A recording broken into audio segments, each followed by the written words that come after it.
함께 찬양하겠습니다. 나는 하나님을 예배하는 예배자입니다. 내가 서 있는 곳 어디서나 하나님을 예배합니다.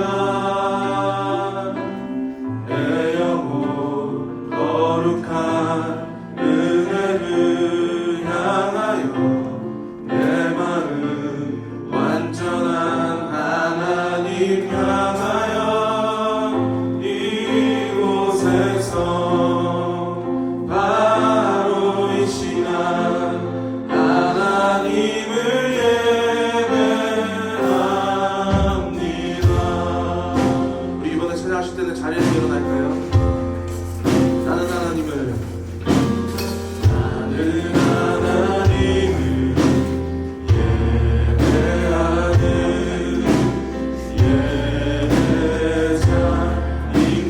예배자입니다.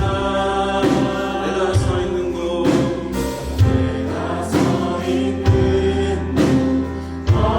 어디서나 하나님을 예배합니다. 내 영혼 거룩한 은혜를 향하여 내 마음 완전한 하나님 향하여 이곳에서 바로 이 시간 하나님을 예배하는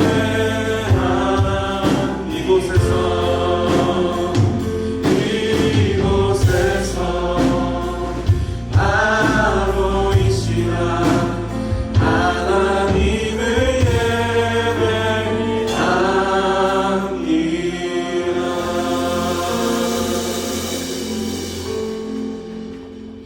여러분, 우리의 예배를 받으시는 분은 누구이십니까? 그분을 향한 우리의 믿음을 사도신경으로 함께 고백하겠습니다. 나는 전능하신 아버지 하나님, 천지의 창조주를 믿습니다. 나는 그의 유일하신 아들, 우리 주 예수 그리스도를 믿습니다. 그는 성령으로 잉태되어 동정녀 마리아에게서 나시고 본디오 빌라도에게 고난을 받아 십자가에 못 박혀 죽으시고 장사된 지 사흘 만에 죽은 자 가운데서 다시 살아나셨으며 하늘에 오르시어 전능하신 아버지 하나님 우편에 앉아 계시다가 거기로부터 살아있는 자와 죽은 자를 심판하러 오십니다. 나는 성령을 믿으며 거룩한 공교회와 성도의 교제와 몸의 부활과 영생을 믿습니다.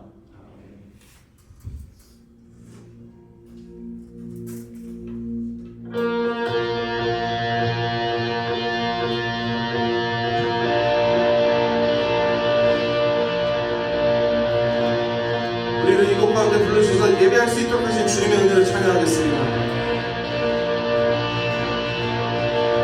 자격 없는 날 왕께서 안기시네 잃어버린 날 찾으신 모든 사랑 모든 사랑 독생자 예수 자유케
모든 원수 굴복하네. 주의 임재 앞에 주의 나라 주의 권세 찬양 주의 임하네. 저 모든 원수 주의 임재 앞에 임재. 우리 다시 한번 더. 주의 나라 주의 권세 찬양 주의 임하네. 저 모든 원수 굴복하네. 주의 임재 앞에.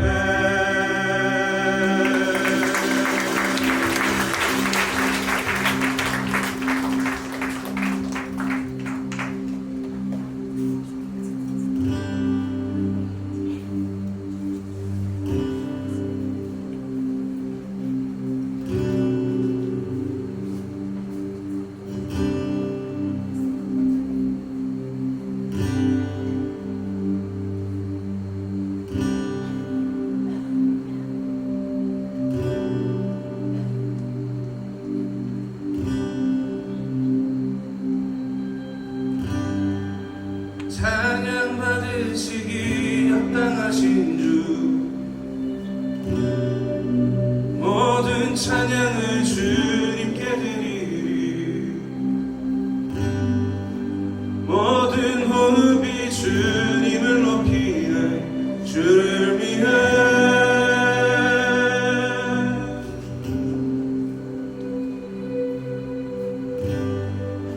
모든 이름 위에 뛰어나신 분,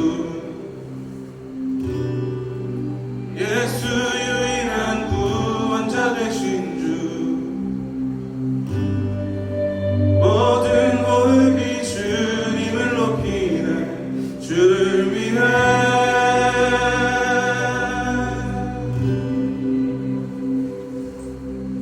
바로 주 같은 분 없네. 비교할 수 없네. 경이로내 눈 여소서. 주를 보기 원해. 내 맘 채우소서. 주의 사랑으로 이끌소서.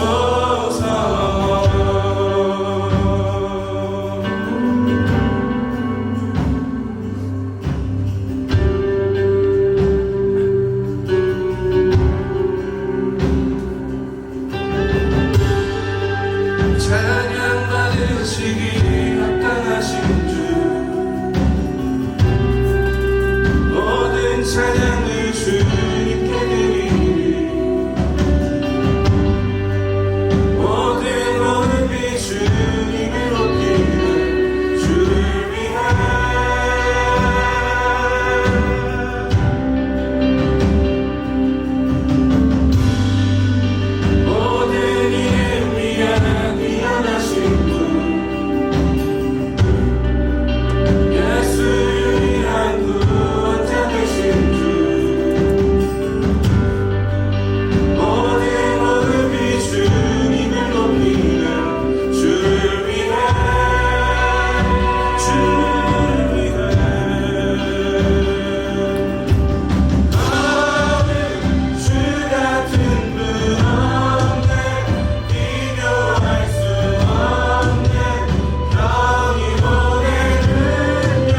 안정감을 우리가 누릴 수 있게 해주시고 세상이 그것은 안전하지 않다. 세상이 그것을 우리로 하여금 실패자라고 말할지라도 주님 내가 주님의 사랑, 주님의 그 옆에 있는 그 삶을 내가 가장 원합니다.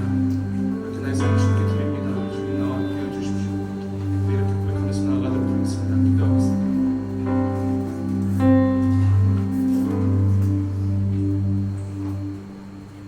오늘 말씀 전하실 때 악한 영 틈타지 않게 하시고 선포되는 말씀을 듣는 우리의 마음을 열어주시어 말씀대로 살아가려는 마음 허락해 주세요. 예배를 준비하는 셀라 찬양팀과 여러 손길들을 기억해 주시고 이들의 섬김을 축복해 주세요. 셀모임 가운데도 은혜와 간증이 넘쳐나게 해주시고 우리가 서로를 사랑으로 섬기며 중보할 수 있는 마음 허락해 주세요. 사랑이 많으신 예수님의 이름으로 기도드립니다. 아멘.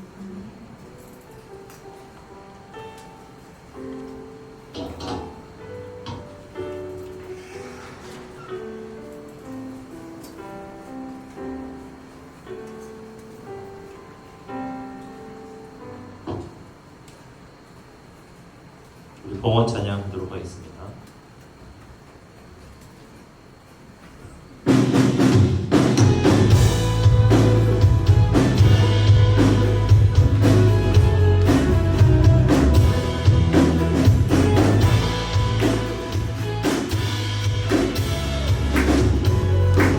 다들 아는 신의 찬양이죠. 함께 여호와를 기쁨으로 주께 나가리.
하나님 감사합니다. 우리를 이 시간 주님을 예배하는 자리로 불러주시고 이렇게 우리가 하나님 앞에 나와서 예물 드릴 수 있게 하시면 너무나 감사합니다. 우리가 하나님을 진정으로 사랑하는 마음과 또 일주일 삶을 살아가면서 하나님께 예물에 담긴 우리의 마음을 보시고 하나님께서 이 예물을 기쁘게 받아 주옵소서. 하나님, 우리가 이 예물을 준비하는 것이 정말 사랑하는 사람에게 선물을 하는 것처럼 우리에게 온전한 기쁨이 되게 하옵소서. 이 예물을 통해서 우리가 또한 하나님을 더욱더 알아가길 소망합니다. 우리가 살아계신 하나님을 더욱더 신뢰하게 하시고 또 채워주시는 하나님도 우리가 경험하게 하옵소서. 예수님의 이름으로 기도합니다. 우리 오늘 말씀을 함께 찾도록 하겠습니다. 오늘 말씀은 창세기 17장 1절에서 8절 말씀.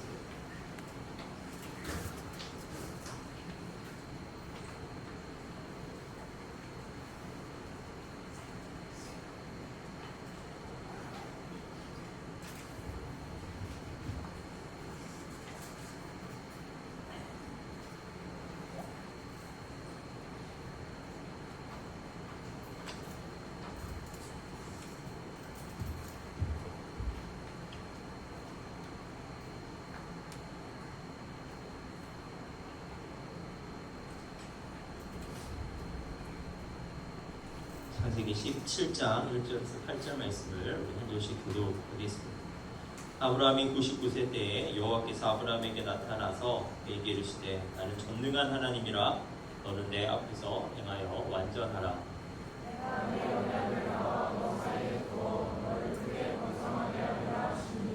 아브라함이 엎드렸더니 하나님이 또 그에게 말씀하여 이르시되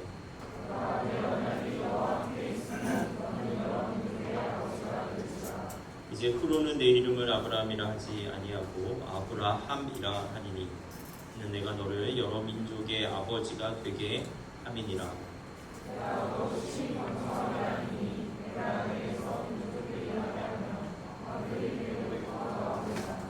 내가 내 언약을 나와 너 및 내 대대 후손 사이에 세워서 영원한 언약을 삼고 너와 내 후손의 하나님이 되리라.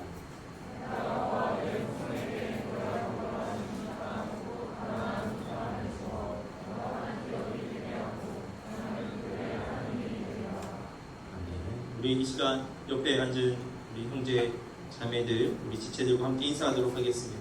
함께 예배드림이 기쁨입니다. 우리가 더 가까이서 예배드릴 수 있는 것이 너무나 기쁨입니다. 우리가 오늘 장소가 바뀌었지만 또 좀 분위기가 색다르네요. 그죠? 수련회 온 것 같기도 하고 좋습니다. 우리가 어느 곳이든지 우리가 공동체로 모여 있으면 언제나 그곳이 뜨거운 예배의 현장이 될 줄 믿습니다. 이 시대에 살아가는 남성은 3명의 여성의 말을 잘 들어야 한다고 합니다. 첫째는 어머니 말씀. 엄마 말씀 잘 들어요? 두 번째는 이제 결혼해서는 아내의 말이고 잘 들어야 돼요. 알겠죠? 결혼해서 형제들은 아내의 말을 진짜 잘 들어야 돼요. 그렇게 하는 이유가 있어요. 세 번째는 내비게이션의 안내 음성. 내비게이션에서 이제 안내하는 여성의 목소리라고 그렇게 합니다. 저는 이 세대를 살아가는 남성으로서 이 말에 진짜 전적으로 공감해요. 그때 엄마의 말만 잘 들었어요. 이런 거 있지 않아요? 이제 세월이 갈수록 이제 그걸 더 알게 돼요. 엄마가 왜 그렇게 얘기했는지, 아빠가 왜 그렇게 얘기했는지 알게 됩니다. 그때 아내 말만 잘 들었어요. 그리고 그때 내비게이션의 안내만 잘 들었어요. 내비게이션이 돌리는 데는 이유가 있는 겁니다. 사고가 났거나 길이 막히고 있는 거예요. 근데 꼭 이 길이 제일 빠른 길이라고 고집하는 순간 한 30분 더 걸립니다. 그때 내비게이션의 말을 잘 들었어도 이렇게 후회한 적이 저에게도 한두 번이 아닙니다. 새 여성의 말만 잘 들어도 인생의 길을 빙빙 돌아가지 않을 수 있다는 것을 더욱 인정하게 됩니다. 근데 저는 설교의 서론에서 내비게이션 이야기를 좀 한번 해볼까 합니다. 내비게이션은 진짜 현대 그 사회의 엄청난 문명의 이기에 저처럼 길치 있는 사람은 진짜 너무너무 저에게 필요한 물건입니다. 내비게이션 덕분에 저 같은 기울치도 용감하게 이제 운전대를 잡고 어디든지 갈 수 있게 되었습니다. 근데 처음 내비게이션이 개발됐을 때는 오류가 정말 많았어요. 최종 목적지를 분명히 나는 정확하게 입력했는데도 진짜 엉뚱한 곳으로 인도할 때가 있었거든요. 근데 이제 시간이 지나면서 요즘은 정말 내비게이션 기술이 많이 발전했습니다. 이제 실시간으로 교통 상황을 반영해서 알려주잖아요. 물론 이제 기술이 완벽하지 않아서 사소한 오류들이 일어나기도 하지만 우리는 운전하시는 분은 최소한 믿음이 생겼어요. 내비게이션에 대한 믿음이 생긴 거예요.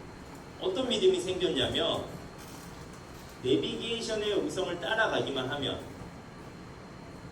어떻게 해서든지 목적지에는 도착할 수 있다 라는 믿음이 있거든요. 내비게이션의 음성을 따르면 조금 돌아갈 수는 있지만 목적지에는 틀림없이 도착합니다. 왜냐하면 내비게이션이 끊임없이 우리를 인도하기 때문이었어요. 우리가 올바른 길을 갈 때는 미리 목적지까지 가는 그 경로를 알려주죠. 그리고 우리가 딱 잘못된 길로 가는 순간 내비게이션이 막 급해지죠. 빨간불로 하면서 새로운 경로, 우리가 목적지에 도달할 수 있는 또 새로운 경로를 또 바로 알려주고, 이 과정이 언제까지 이제 계속해서 반복되냐면 목적지에 이를 때까지 계속되기에 우리는 내비게이션만 보고 있으면 분명히 목적지에 도착할 수 있게 되는 것입니다. 근데 저는 창세기에 나오는 아브라함의 영적 여정을 보면서 그 내비게이션을 따라서 목적지로 나아가는 우리의 일상적 여정을 이제 떠올리게 되는 거예요. 우리가 내비게이션의 안내 음성을 따라서 최종 목적지로 나아가듯이 아브라함은 하나님의 안내 음성을 따라서 최종적인 영적 지표로 나아간 사람이기 때문에 그렇습니다. 아브라함에게 들려온 하나님의 첫 음성도 바로 그러한 최종 영적 지표를 향한 하나님의 출발 명령이었어요. 아브라함이 75세 때 하나님이 찾아오셨거든요. 하나님을 개인적으로 찾아오셨고, 하나님께서 아브라함을 개인적으로 찾아오셨고, 아브라함을 인격적으로 찾아오셨어요. 그리고 하나님께서 아브라함에게 이렇게 말씀하셨어요. 창세기 12장 1절과 2절인데, 여호와께서 아브라함에게 이르시되 너는 너의 고향과 친척과 아버지의 집을 떠나 내가 내게 보여줄 땅으로 가라. 내가 너로 큰 민족을 이루고 내게 복을 주어 내 이름을 창대하게 하리니 너는 복이 될지. 아브라함의 현실 가운데 임한 하나님의 부르심은 아브라함의 정체성을 새롭게 하는 부르심이었어요. 아브라함의 꿈은 기껏해야 뭐였냐면 작은 부족의 아버지였죠.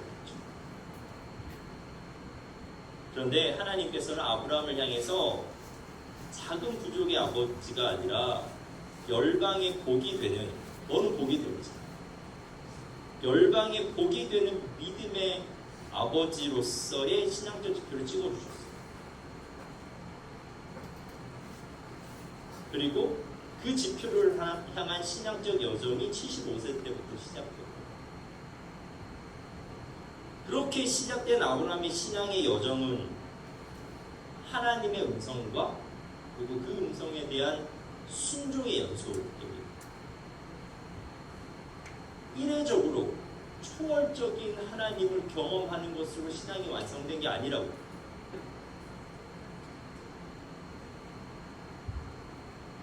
(75세) 때 아브라함에게 하나님이 찾아오셨잖아요.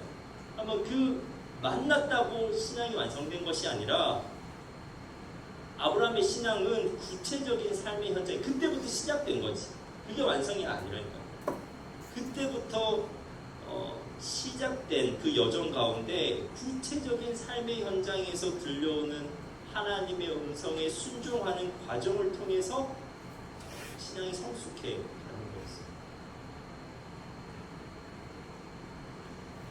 우리하고 비슷합니다. 진짜 구체적인 삶의 현장에서 하나님의 음성을 들어서 가나안 땅으로 가는 것 자체가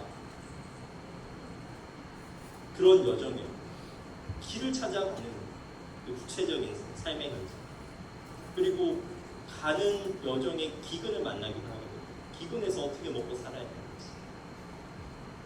그리고 가나안 땅에 가서도 그 가나안 땅이 다 자기 게 아니었잖아요. 그 땅 중에서도 내가 도대체 어디에 살아야 되는지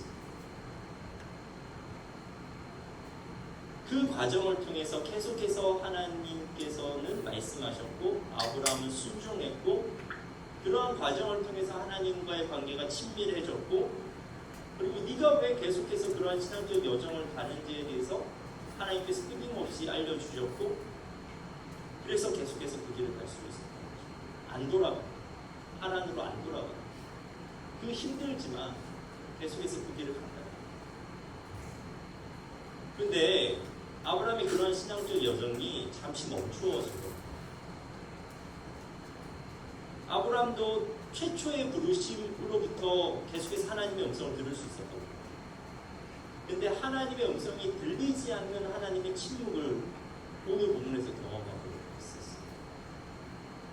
우리가 오늘 본문을 통해서 그것을 유추할 수 있는데 창세기 16장 16절 그러니까 오늘 본문의 앞절을 보면 하갈이 아브라함에게 이스마엘을 낳았을 때가 아브라함이 86세였다고 기록하고 있습니다. 86세.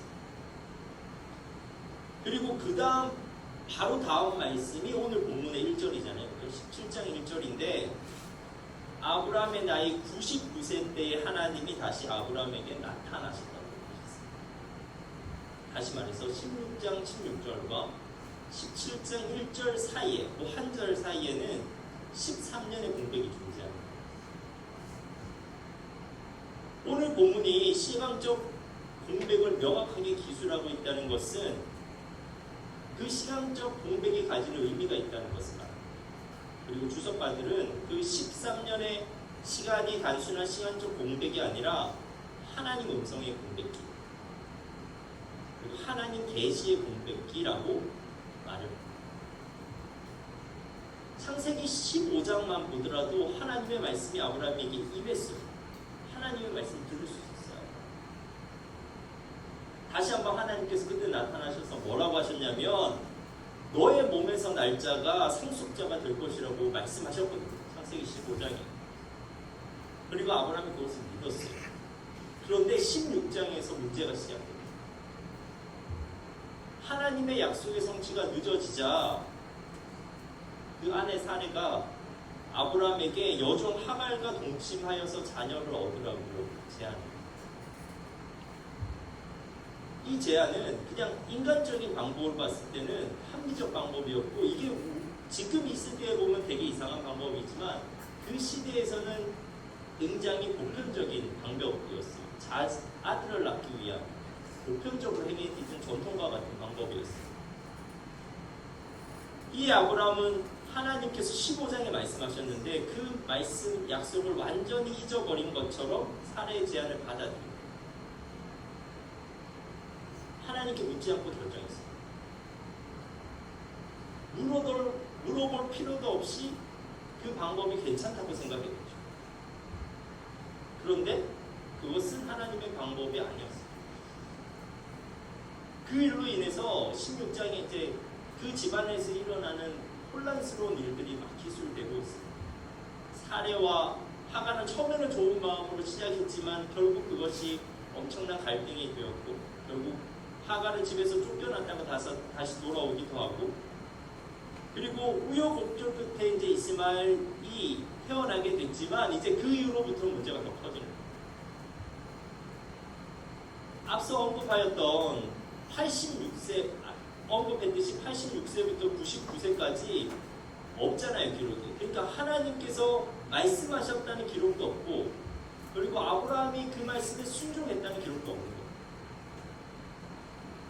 그 전까지는 75세 때 신앙적 여정을 시작했을 때까지는 끊임없이 아브라함이 물어. 하나님 어떻게 살아야겠습니까? 어디로 가야겠습니까? 무엇을 하면서 살아야겠습니까? 끊임없이 묻고 하나님께서 응답해 주셨어요. 그런데 그러한 아브라함의 삶이 달라졌어요. 이스마엘이 태어나고 나서 하나님을 바라보지 않고 집착하듯이 86세 때어는 그 아들만 바라보고 살았어요. 이제는 됐다고 생각했을 수도 있죠. 그는 자신의 방식대로 얻은 것을 바라보면서 야, 그것을 어떻게 하면 내가 지켜내지? 생각하였고 그것으로부터 안정감을 얻으려고 했어요. 어떻게 보면 외형적으로는 아브라함에게 가장 평온했던 시기일 수도 있어요. 재산은 이미 얻어놨고 이제 그 재산을 물려줄 아들도 얻었고 이제 괜찮구나 내 인생 생각했을 수도 있어요.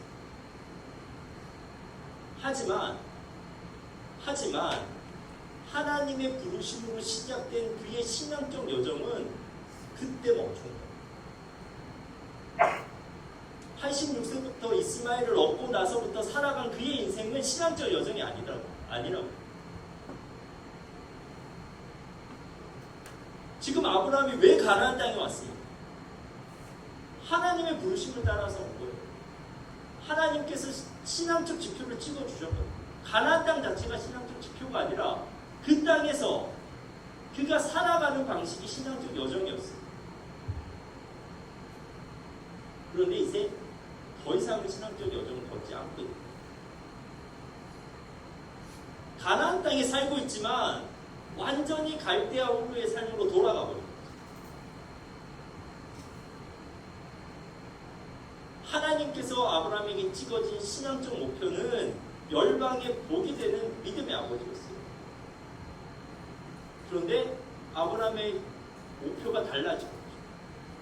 그냥 한 아이의 아버지로 돌아옵니다. 그냥 이스마엘의 아버지로 살기로 마음먹은 거예요. 그럴 거면 굳이 가나안 땅에 올 필요가 없었어요. 갈대아 우르에서 그렇게 살 수가 있어요. 이걸 어떻게 알 수 있냐면 17장 18절에 나오는 아브라함의 말이 이게 너무 잘 드러나 있어요. 아브라함이 하나님께 이렇게 말해요. 아브라함이 이에 하나님께 아뢰되 이스마엘이나 하나님 앞에서 살기를 원하네.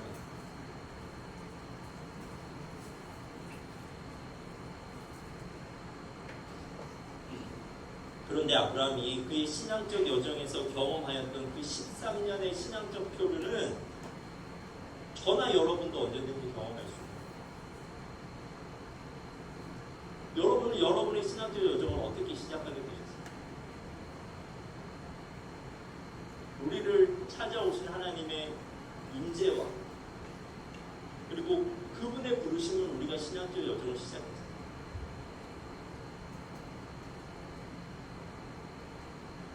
하나님을 만나기 전에 가지고 있었던 현실적 지표와는 전혀 다른 신앙적 지표를 하나님께서 찍어주셨죠.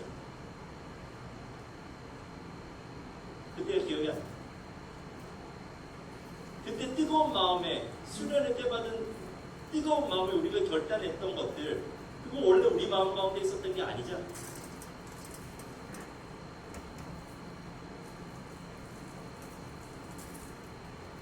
우리는 원래는 그냥 중산층으로 편안하게 먹고 살다가 죽는 것이 우리의 인생의 지표였는데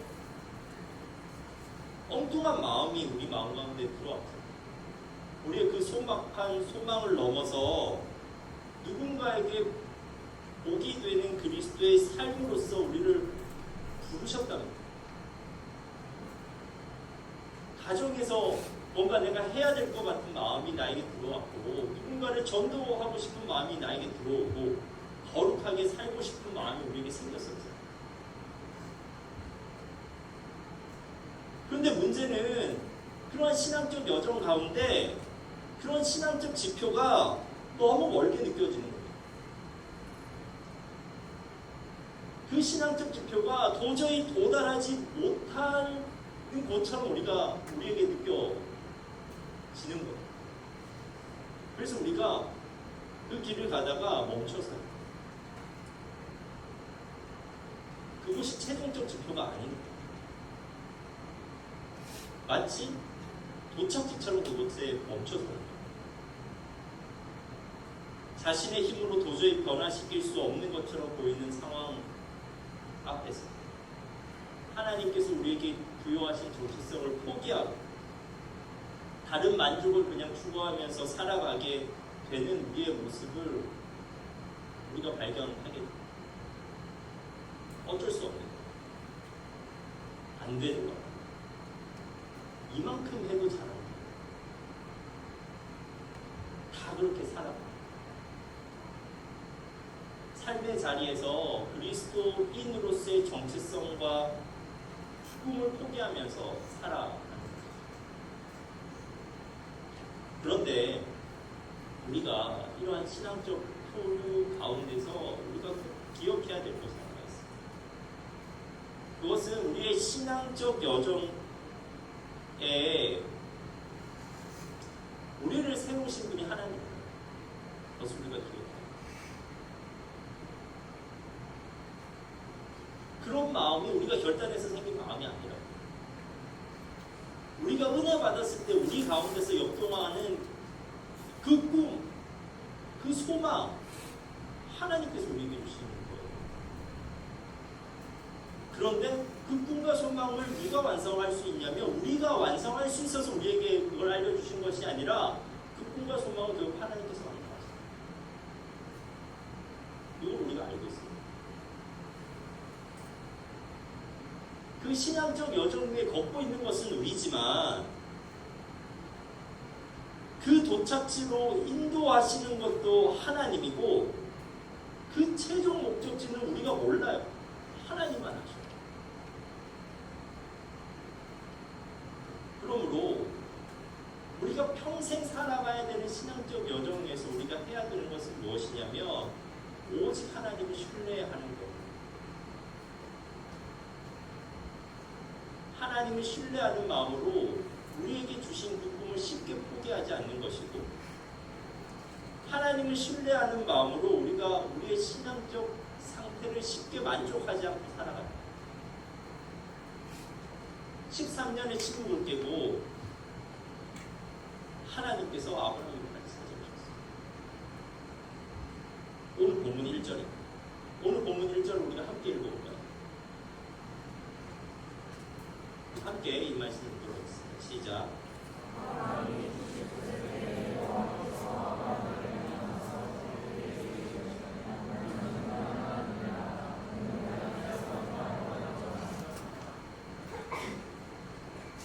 신앙적으로 표류하고 있는 아브라함에게 나타나서 하나님께서 하신 첫 말씀이 뭐냐면 나는 전능한 하나님이라 말씀하셨어요. 히브리어로는 아니 엘 샤다이라는 말인데 전능한이라는 단어는 충분한이라는 의미를 갖고 있습니다. 그러므로 전능하다는 것은 자신이 원하는 것을 무엇이든지 충분히 해낼 수 있다는 의미예요. 충분히 해낼 수 있다. 하나님께서 아브라함에 나타나셔서 자신을 그렇게 말씀하셔요. 나는 전능한 하나님. 그런데 하나님께서 그렇게 자신에 대해서 다시 한번 알려주시고 아브라함에게 나타나서 요구하십니다. 뭘 요구하시냐면 너는 내 앞에서 행하여 완전하라 라고 말씀하세요.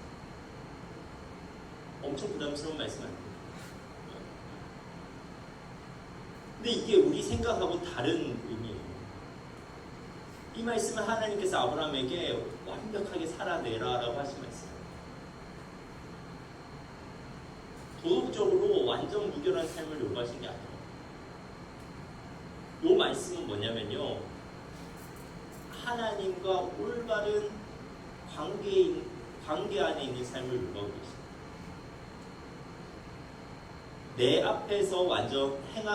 내 앞에서 행하라는 말은 원어적으로 내 앞에서 걸어가라는 거예요. 내 앞에서 걸어가라.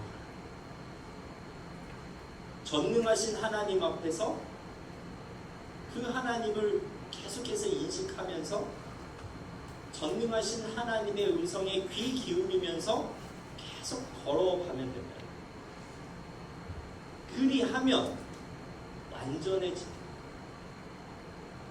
그냥 하나님께서 명령을 내리시고 네가 완전하게 꼭 살아내라고 말씀하시는 게 아니라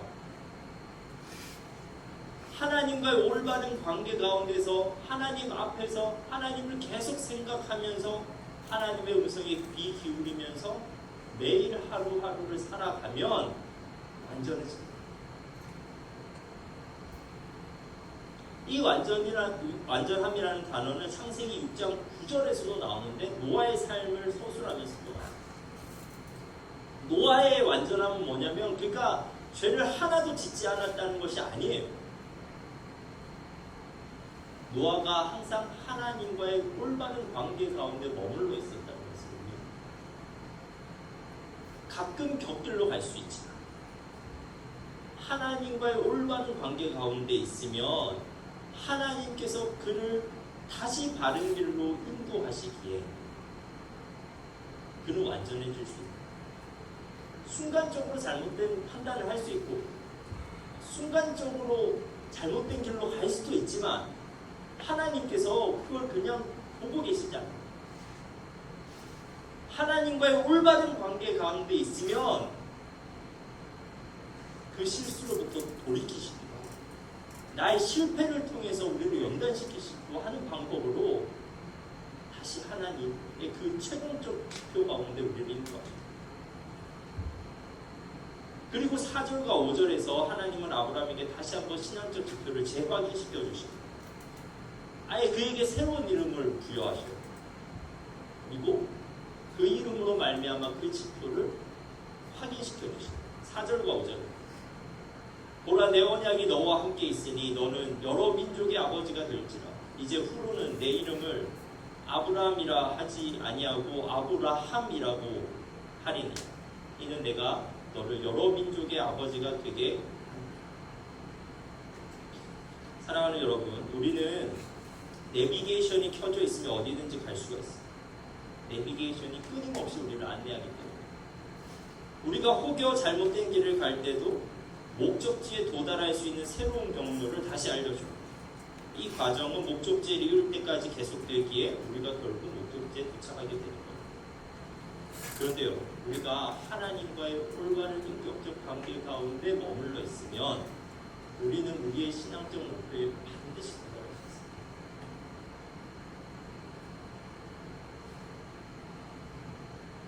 여러분이 은혜 받았을 때 여러분 가운데 생겼던 그 소망이 이루어집니다.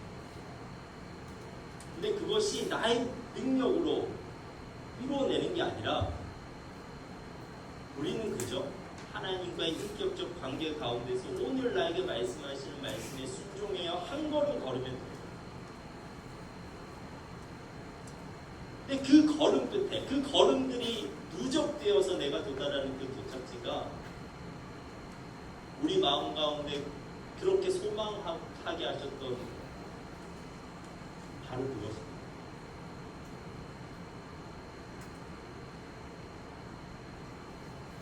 분명히 하나님께서 여러분을 부르실 때 여러분에게 새로운 정체성을 부여하셨어요.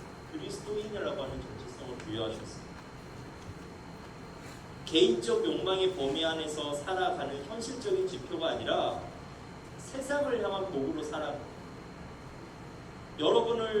여러분이 속해 있는 그 공동체 가운데 복으로 살아가는 새로운 신앙적 지표를 제시하셨습니다. 지금도 우리가 예배 드릴 때 은혜 받으면요, 그런 지표들이 찍혀요. 우리 마음 가운데.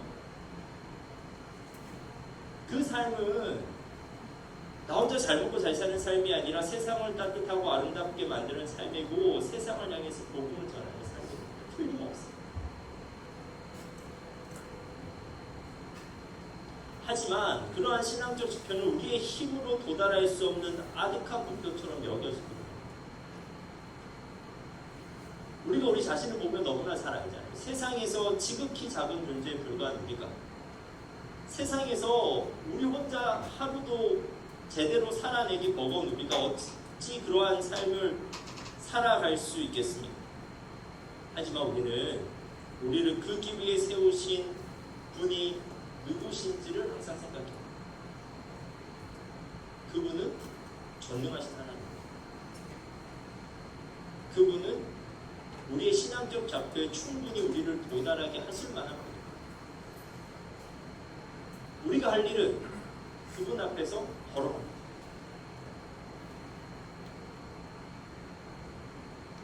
쉽게 포기하지 말고 안 멈추면 되는 거예요.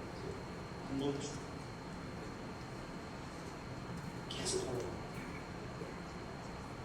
길이 보이든 안 보이든 걸어가. 쉽게 만족하지 마. 도착점이 아닌데 내가 여기가 도착점이라고 생각하지 마. 그러면 길이 아닌 것 같은 느낌이 바다도 길이고 아니야. 우리를 통해서 세상은 따뜻하고 아름답게 변하고 우리를 통해서 신기하게 보이는 세상이 정말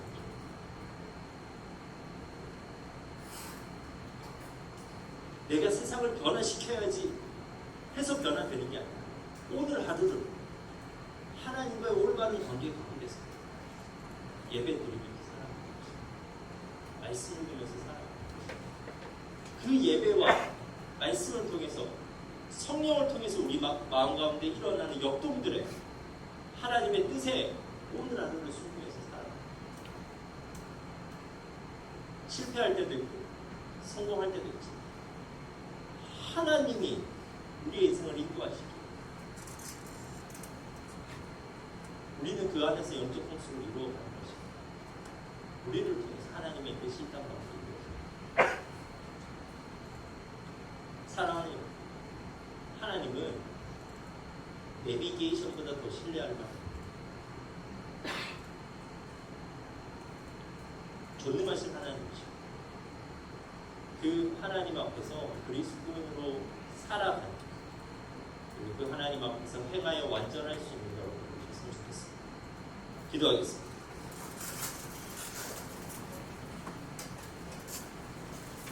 하나님, 우리가 그리스도인으로서 우리의 정체성을 다시 확인하게 하옵소서.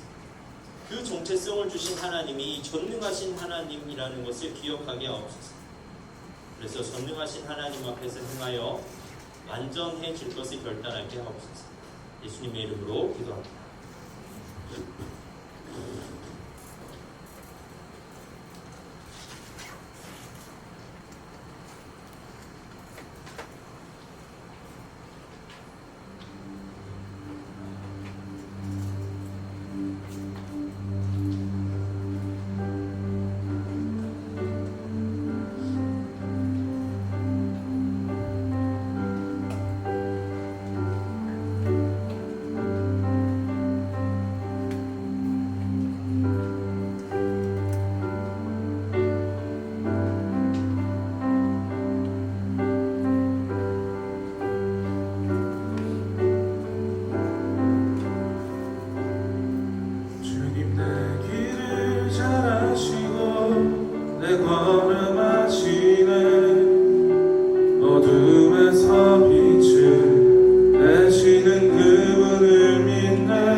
무엇으로 주를 섬길지 어디로 가야 할지 헤매이는 나를 아시고 길을 여시네.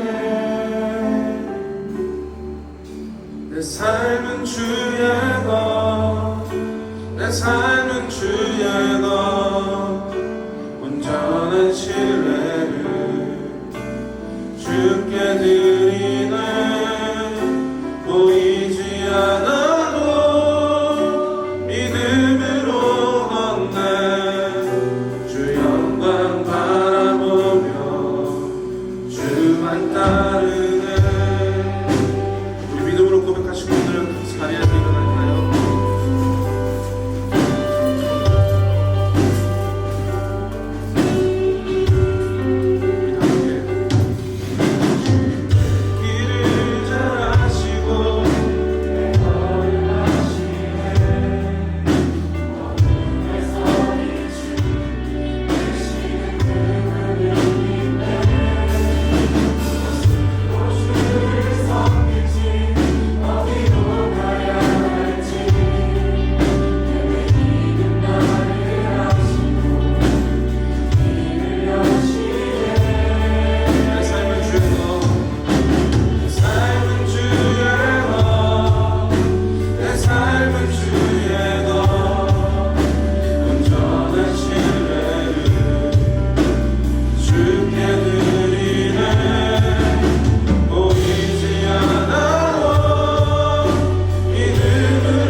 주의 것, 내 삶은 주의 것.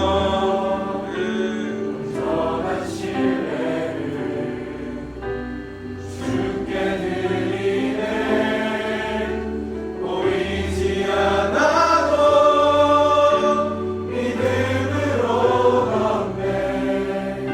주영광 바라보며 주만 따르네.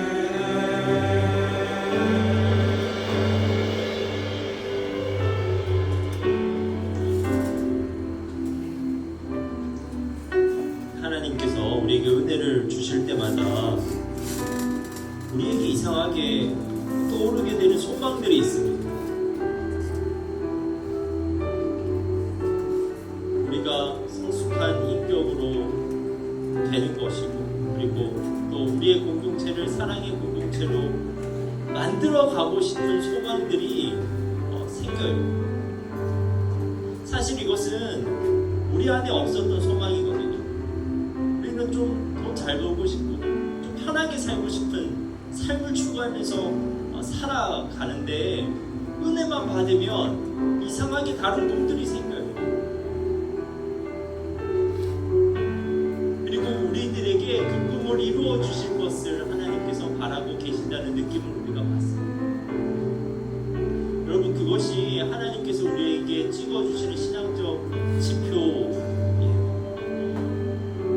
원래 우리 마음 가운데 없었던 것이죠. 하나님께서 우리에게 부어주시는 것들입니다. 근데 우리가 기억할 것은 무엇이냐면, 하나님은 신앙적 지표만 찍어주고 우리 혼자 가라고 하시는 분이 아니에요. 그 신앙적 지표를 우리의 독작지로 인지하고 우리가 그 지표를 향해서 걸어가기 시작하면 하나님께서 진짜 우리와 함께 가주십니다. 순간마다 하나님의 뜻을 궁금해하면서 우리가 주님께 그분의 뜻을 구하면 그 뜻을 알려주시고, 우리가 그 뜻대로 살 수 있는 용기도 허락해 주시고 능력도 허락해 주시고 지혜도 허락해 주시는 분입니다. 오늘 받은 우리 은혜에 우리가 결단하면서 그냥 우리의 결단만으로 살아가려고 하면 우리가 결코 일주일의 삶 가운데 그렇게 살지 못합니다. 하지만 그 받은 은혜를 가지고 하나님과 동행해서 우리가 우리의 삶 가운데로 돌아가서 그 삶에서도 하나님과 교제하면서 살아가면 우리에게 부어주시는 은혜들이 우리에게 생기게 됩니다. 여러분, 우리가 이 시간에 우리에게 주신 말씀을 붙잡고 함께 기도하도록 하겠습니다. 우리를 신앙적 여정 위에 세우신 분이 전능한 하나님이심을 우리가 잊지 않게 해달라고, 그리고 우리가 하나님과의 인격적 관계 가운데 머물러 있을 수 있게 해달라고, 우리가 쉽게 포기하지 않고 쉽게 만족하지 않고 신앙적 지표를 위해 거침없이 걸어갈 수 있는 사람이 되게 해달라고 우리가 말씀을 붙잡고 함께 기도하도록 하겠습니다. 기도하겠습니다.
하나님, 오늘 본문에 나오는 아브라함도 하나님께서 그에게 부어주시는 그 하나님의 꿈을 들으면서 황당했을 수도 있습니다.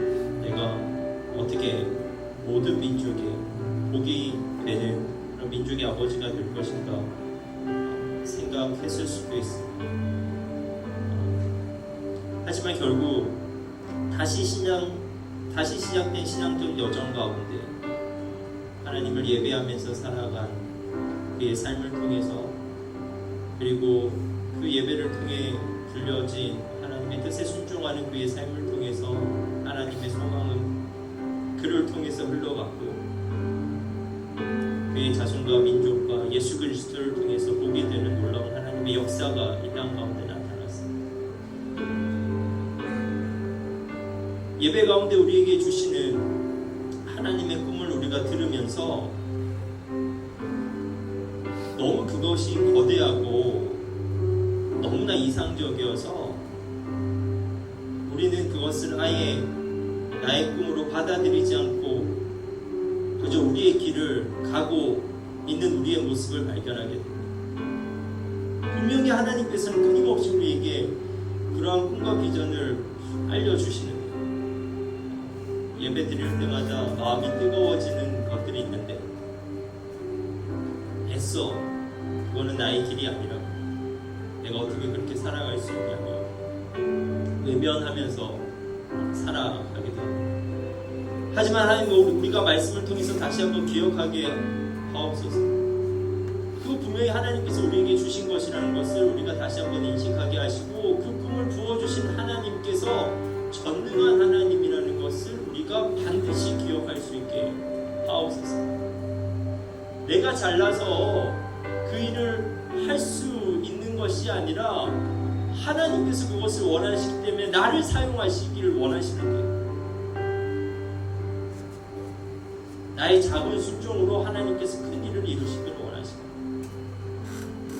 그 하나님을 신뢰해서 오늘 하루 우리가 하나님의 꿈을 향해서 한 걸음 걸어갈 수 있는 우리가 되게 하옵소서. 우리의 가정이 계속 그렇게 마음이 쓰이면 오늘 주님께서 우리에게 부어주시는 은혜를 붙잡고 가정으로 돌아가 따뜻한 말 한마디 할 수 있는 아들과 딸 될 수 있도록 주님 도와주셨고, 직장 가운데 그렇게 나의 마음 가운데 부담을 주시면 정말 작은 섬김이라도, 정말 작은 먼저 건네는 인사말이라도 순종해 볼 수 있는 우리가 되게 하옵소서. 성공하고 실패할 수도 있지만 우리가 그 꿈을 향한 우리의 발걸음을 멈추지 않는 이상 하나님께서는 반드시 우리를 통해서 그분의 꿈을 우리의 인격과 우리의 공동체 가운데 이루어 가실 것입니다. 지금은 보이지 않지만 언젠가는 그 영적 지표에 우리가 도달했음을 우리가 알게 될 것이고, 우리가 마침내는 그곳에 도달하게 될 것입니다. 하나님, 우리가 쉽게 만족하지 않게 하시고 쉽게 멈춰서지 않게 하시고 하나님과 끝까지 동행할 수 있는 우리가 될 수 있도록 주님 도와주옵소서.